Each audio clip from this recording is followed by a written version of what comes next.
Attention. It's our most valuable resource. It's kind of all that we have. So why is it so hard not to constantly give it away? Hi, I'm Hank Green. I'm Sage. I'm Amanda Montell. I'm Kushan Avidar. Hi, I'm Curly Velasquez. I'm Che Jim. Hi,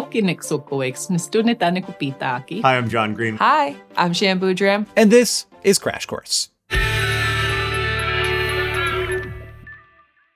Okay, so I think it's very important that you pay attention to this video. So we've got a plan. At random points, I'm going to flip a coin, and if it's heads, I get to eat a peanut M&M, and if it's tails, I get to eat a clove of garlic.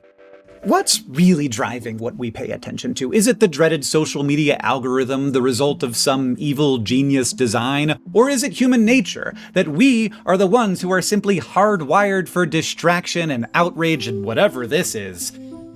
Social media platforms, including YouTube, are what's called complex systems, meaning behavior happens in nonlinear ways, often unpredictably, and you can't fully understand it by looking at just individual components. Instead, you have to look at how those components interact.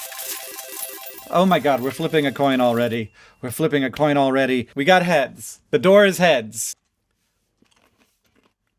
Peanut M&M. When we talk about social media algorithms these days, we're mostly talking about content recommendation algorithms. That's how your various feeds get generated and constantly optimized based on your previous behavior. And the thing is, there's so much more data on your implicit or knee-jerk unthinking behavior, like how long you lingered on a video, for example, than on your explicit or intended behavior, like clicking thumbs up or thumbs down. And that means that algorithms are plugged into our most underbaked lizard brain reactions, giving us more and more of that video you hate-watched in the moment and then felt gross about later, and less of what the best versions of ourselves actually want to see. And that, in turn, puts pressure on creators to optimize for things like outrage. I have an example of this. My brother recently made a video called We Know How to End Tuberculosis, and it was on track to be one of the Vlogbrothers' worst performing videos in recent history, even though it is literally about the deadliest infectious disease of all time and the fact that we know how to cure it. So,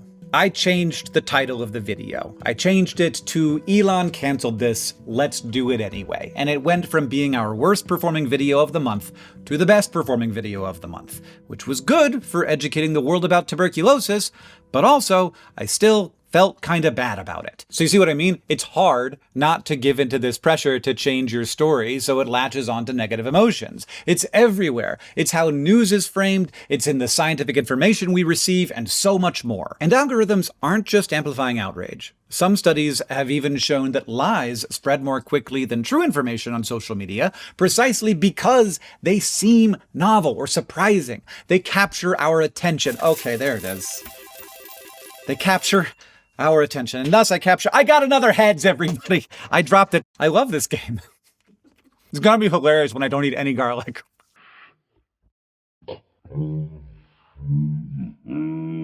But here's the thing. Over here at Crash Course, we're not really playing the algorithm game. I mean, we will try to hook you with engaging titles and thumbnails and me eating garlic cloves, of course, but a video about mitosis is always going to be a video about mitosis. And what are we going to do, like not teach you about mitosis? That people gotta know. At Crash Course, we're not choosing what stories to tell based on what's gonna make the algorithm happy. We're choosing to teach what needs to be taught. In the last year, we wrapped up our series on religions and political theory, and we released new ones on sex ed, Native American history, Latin American literature, kids literature, futures of artificial intelligence, and scientific thinking. Science High Five! We're also continuing to experiment with longer form videos, the latest one featuring best-selling author Amanda Montell talking about linguistics and persuasion. Many of the topics we cover are undertaught and underfunded, subjects where teachers and students have limited access to high-quality resources, and they're subjects that many of us wish we were taught. I cannot tell you how many times I have heard from people decades out of school who were watching a series like Native American history, trying to fill in the gaps in their education. And here's the amazing thing. We're not really playing the algorithm game, and yet, Crash Course was viewed 143 million times last year because people all over the world made the conscious choice to give us their attention. That is incredible, and we are so grateful. And we've got lots more in store for you. Geology, English language arts, a series that will answer big questions on US government and politics, more long-form lectures, and now that our content studio Complexly is a nonprofit, we belong to the public, and Crash Course is better poised than ever to keep making trustworthy content that is freely accessible. Another okay. Can I continue my streak? I cannot. I chose a small one. That's spicy. That's why we cook those. But listen, not playing the algorithm game comes at a cost. It is expensive to make high-quality educational material, especially when you don't cater to the whims of the internet, though I admit I am kind of doing that right now.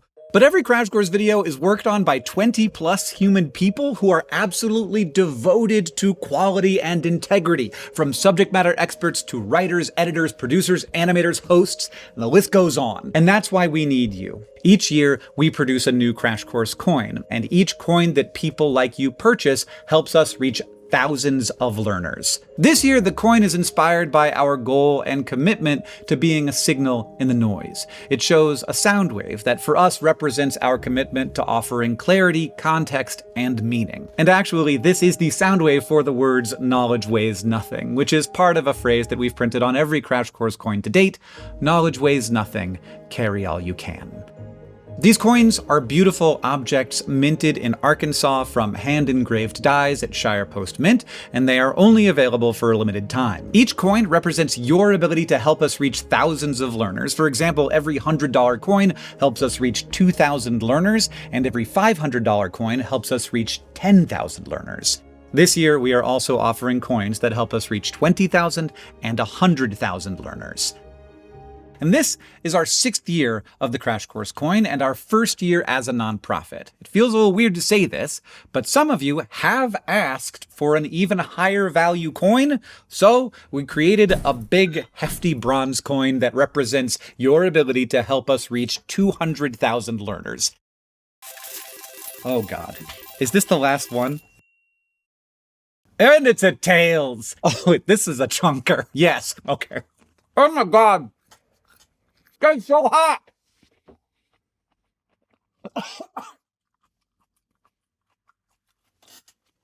I'm fine.